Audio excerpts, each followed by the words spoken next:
host, Alba Mireles, and I'm absolutely delighted to welcome today's guest, Catherine Peebles, the author of the book The Thief and Me and the Indian and Me.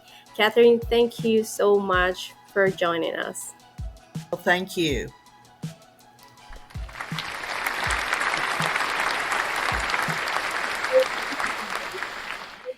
Katy, it's gonna be like what initially drew you in this world of writing? Like there wasn't a specific moment that you think I want to be like an author. Um, I retired and I had a very, very full life, raising three boys and teaching at the same time.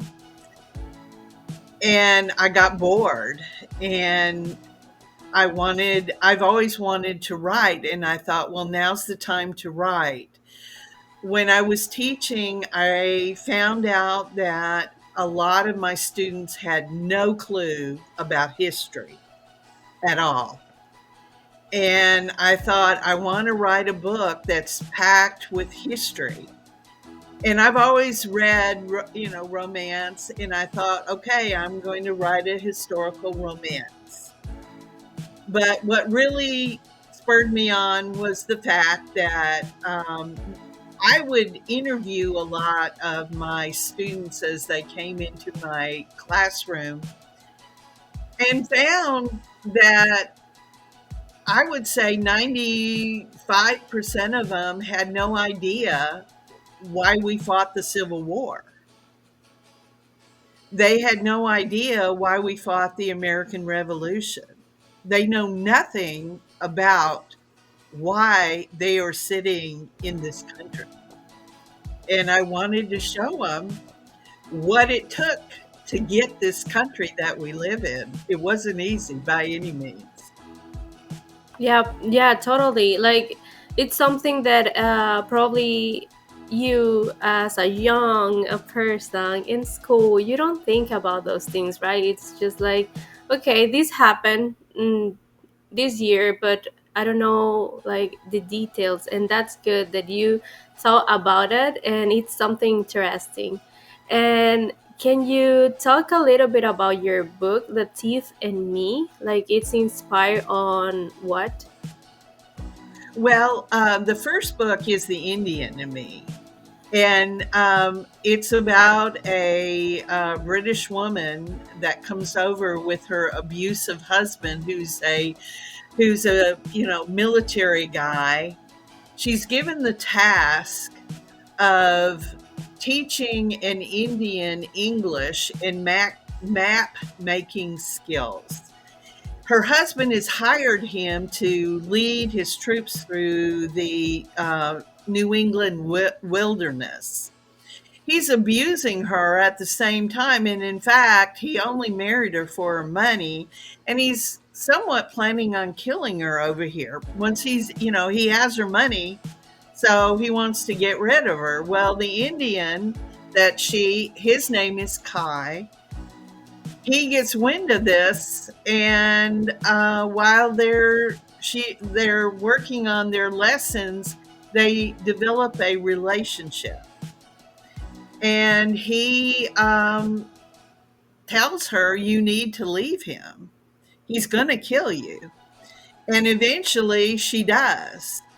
And I did a lot of research as to what it was like for captives living in an Indian village at this time period. There were close to 101 white captives living in the Iroquois nations, their villages. And I put that in a lot of my books, or in this book, The Indian and Me. Um, and I tried to really bring the Native American situation into the American Revolution. They sided with the British because the British had told them that they wouldn't allow people to go past the Appalachian Mountains, and that all the land past that was the Indian territory and they should stay out of it. So that's why they went with the British during the American Revolution. After the revolution, I dwell on pretty much the thief in me there. What happened to the Indians? They were left pretty much helpless because the British supplied them with their weapons. So once the British were gone, they were pretty much helpless among all the patriots. And I wanted to bring that out. But I wanted to bring out different battles that happened during the American Revolution also. The Thief in Me is the second book. And I always had this idea that if you wanted to come to the New World, nobody could probably find you once you came in the 1700s. You could, you know,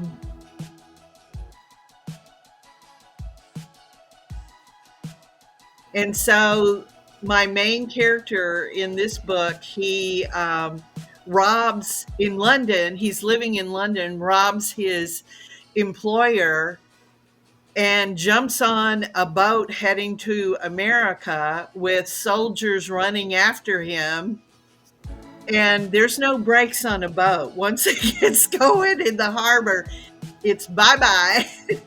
And he comes to the United States. He comes to mainly New York just to disappear. But other things happen on the way. So, anyway, that's a short preview of the books. Yeah, but it really sounds very interesting for me, and like it just like gave me curious. Do you have any like any character that is your favorite on the book? Um, well, what I tried to do is do a lot of character development in this book because my main character is Julia in the whoops the Indian in me, and she is a highborn British woman who runs off with an Indian and then later has her own house and has to work like servants did for her, make her own food, her own clothes, and everything. And she's working harder than she ever's worked in her life, but she loves it because she's no longer under the social realm of the English, where women were pretty much slaves to men. And she's no longer that way. And she, even though she's working harder than she's ever worked, she loves the fact that she's living in America.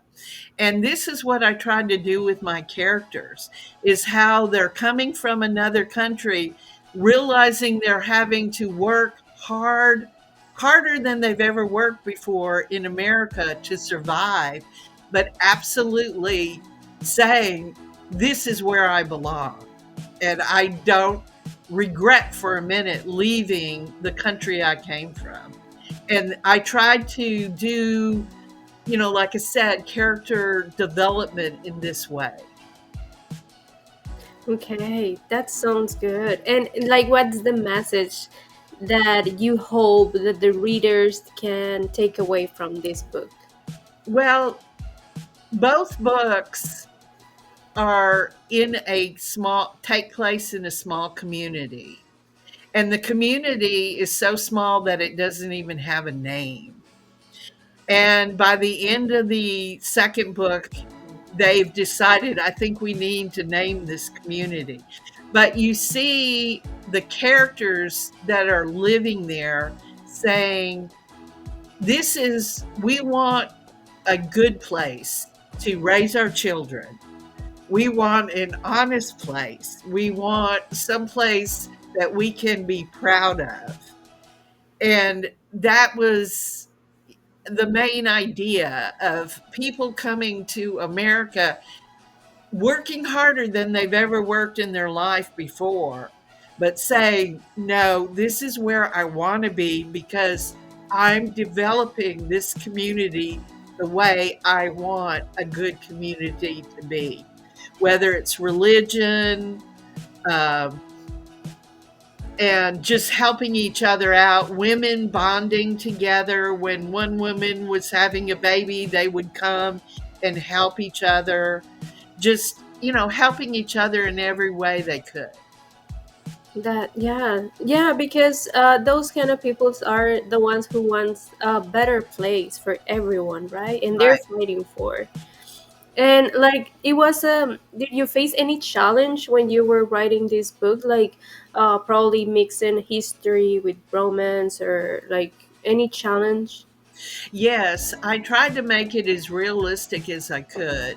And when you're dealing with reality and writing a fiction book at the same time, it's not always real easy to make the two come together in a realistic way. Um, one problem I had in this book here, um, one of my characters gets captured by the British, and he is put on the famous British um, prison ship, the Jersey, where it's estimated that maybe around 18,000 patriots died on that prison ship. It was parked off of New York Harbor. And I had to figure out how to get him off of that ship. And it was, in a realistic way. And I figured it out, but it's not always easy to mesh fiction with historic reality.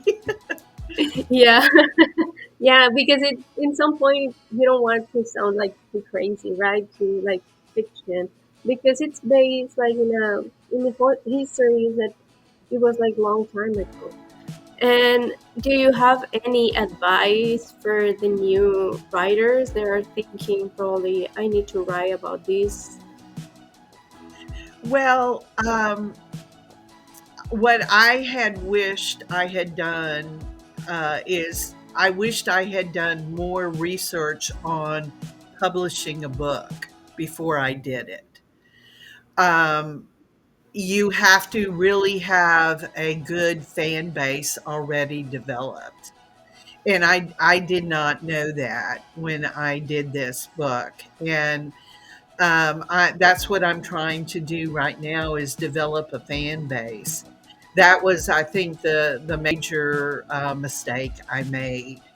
Um, um, and finding a good publisher. A lot of people can try the traditional publishers. If that doesn't work, try self-publishing yourself. A lot of people have trouble with figuring out how to publish on KDP, and that's why they go to publishers. I would recommend doing a lot of research when you pick out a publisher, and doing a lot of research about picking out a marketer, because there's a lot of scammers out there. Yeah, like be careful, and yeah, do a research and make sure you're in the right place. Yeah. And what has been the most rewarding aspect of being an author so far? People just really enjoying my book, just saying, wow, I really love this.